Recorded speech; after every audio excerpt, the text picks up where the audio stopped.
ಜನ ಎಷ್ಟೇ ಹುಷಾರಾಗಿದ್ರೂ ಸಾಕಾಗಲ್ಲ. ಹಣಕ್ಕಾಗಿ ರಸ್ತೆಯಲ್ಲಿ ಮಹಿಳೆಗೆ ಅಪಘಾತವೆಸಗಿ ಕೊಲೆ ಮಾಡಿರುವ ಘಟನೆ ಜನರನ್ನ ಬೆಚ್ಚಿ ಬೀಳಿಸಿದೆ. ಮಹಾಲಕ್ಷ್ಮಿ ಲೇಔಟ್ ಪೊಲೀಸ್ ಠಾಣಾ ವ್ಯಾಪ್ತಿಯಲ್ಲಿ ಈ ಘಟನೆ ನಡೆದಿದ್ದು, ಬೈಕ್ನಲ್ಲಿ ಬಂದ ಕೆಲ ದುಷ್ಕರ್ಮಿಗಳು ಒಂಟಿ ಮಹಿಳೆಗೆ ಗುದ್ದೆ ಬಿಟ್ಟಿದ್ದಾರೆ. ಆರೋಪಿಗಳ ವಿಚಾರಣೆ ಬಳಿಕ ಸ್ಫೋಟಕ ಮಾಹಿತಿ ಬೆಳಕಿಗೆ ಬಂದಿದೆ.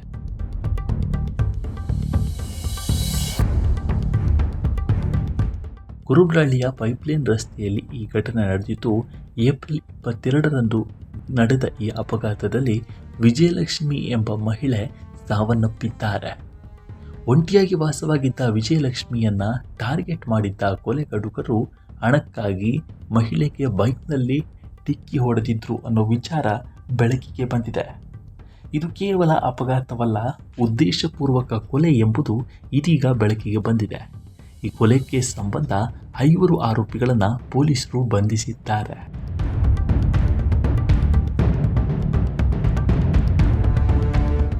ರಾಕೇಶ್, ಮಂಜುನಾಥ್, ಚೇತನ್, ಪ್ರದೀಪ್, ಯೋಹಾನ್ ಬಂಧಿತ ಆರೋಪಿಗಳಾಗಿದ್ದು, ಇವರನ್ನು ಪೊಲೀಸ್ ಸ್ಟೈಲ್ನಲ್ಲಿ ವಿಚಾರಿಸಿದಾಗ ಕೊಲೆ ರಹಸ್ಯ ಬಯಲಾಗಿದೆ. ರಸ್ತೆಯಲ್ಲಿ ನಡೆದು ಹೋಗ್ತಿದ್ದ ವಿಜಯಲಕ್ಷ್ಮಿಗೆ ರಾಕೇಶ್ ಎಂಬಾತನ ಬೈಕ್ ಡಿಕ್ಕಿ ಹೊಡೆದಿದ್ದು, ಅಪಘಾತದ ಬಳಿಕ ಬೈಕ್ನಲ್ಲಿದ್ದವರು ಎಸ್ಕೇಪ್ ಆಗಿದ್ದಾರೆ.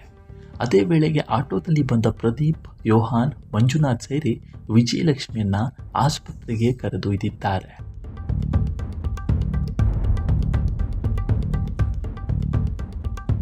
ಈ ವೇಳೆ ಕೈಚಳಕ ತೋರಿದ ಮಂಜುನಾಥ್ ವಿಜಯಲಕ್ಷ್ಮಿ ಪರ್ಸ್ನಲ್ಲಿದ್ದ ಮನೆ ಕೀ ಕದ್ದಿದ್ದಾನೆ.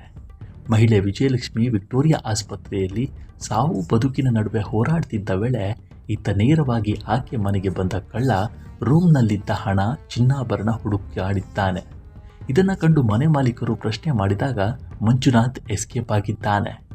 ಇಷ್ಟೇ ಅಲ್ಲದೆ ರಾಕೇಶ್ ಎಂಬಾತ ಅಪರಿಚಿತ ವಾಹನ ಡಿಕ್ಕಿ ಅಂತ ತಾನೇ ದೂರು ಕೊಟ್ಟಿದ್ದ. ಈ ನಡುವೆ ವಿಜಯಲಕ್ಷ್ಮಿ ಇದ್ದ ಮನೆ ಮಾಲೀಕನಿಂದಲೂ ಕಳ್ಳತನ ಯತ್ನದ ದೂರು ದಾಖಲಾಗಿತ್ತು.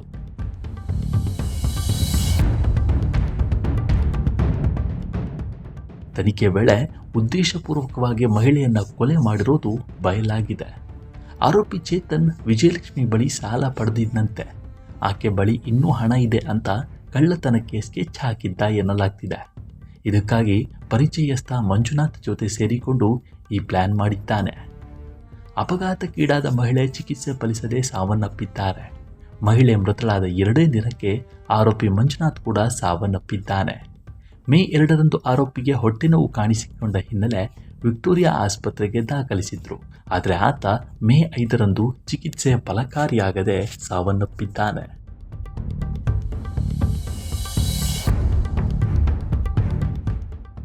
ಈ ರೀತಿ ಒಂಟಿ ಮಹಿಳೆಯನ್ನೇ ಟಾರ್ಗೆಟ್ ಮಾಡಿ ಅಪಘಾತದ ನಾಟಕವಾಗಿ ಕೊಲೆಗೆ ಸ್ಕೆಚ್ ಹಾಕಿದ್ದ ಕ್ರಿಮಿನಲ್ಗಳ ಕಂಪ್ಲೀಟ್ ಕಹಾನಿ ಪೊಲೀಸರ ತನಿಖೆಯಿಂದ ಬಯಲಾಗಿದೆ.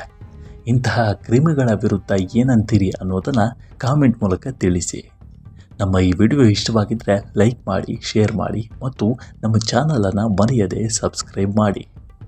ಧನ್ಯವಾದಗಳು.